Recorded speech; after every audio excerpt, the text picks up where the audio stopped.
This is a video about why you should buy the Epix Gen 2 Pro, not the Fenix 8. It is obvious that Fenix 8 is better than Epix Gen 2 Pro because it's the newest development from Garmin with a lot more features, but there are 4 reasons I found why the Epix is better. On this channel I'm working to achieve the best shape of my life using gadgets, and that is why I'm here to help you with your purchase decisions. I've been using Fenix 8 for more than a month and it's crashed and restarted more than 10 times. And it even glitched when I first unpacked it. With the Garmin Epix Gen 2 Pro, the software is much more stable. It only glitched once on camera while I was filming a YouTube shorts for you guys 2 weeks ago. But before that, no glitches at all. It worked like a clockwork. And I'm sure that in the future, the Fenix 8 will be just stable, unbuggable even. And it really will be. But I just don't like the fact that Garmin is using their loyal customers as beta testers. That is unacceptable for such a price. The second reason, lots and lots of people are saying that with the Fenix 8, Garmin lost some of its brutality. The Epix Gen 2 Pro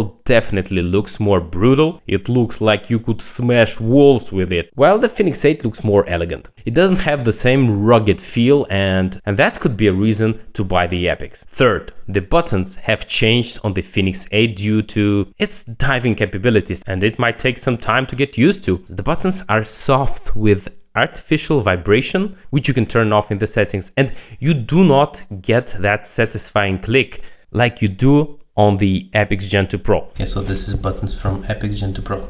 Listen. Fenix 8.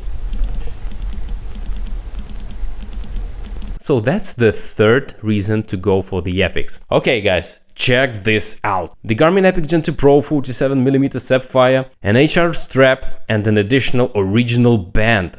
This is what you can get for the price of the Fenix 8. Isn't that a good enough reason to buy the Epix Gen 2 Pro? And in this video, I walked 100,000 steps in one day and tested the batteries of the Epix Gen 2 Pro, Fenix 8 and Apple Watch Ultra. If you're deciding based on battery life, you should definitely watch this video.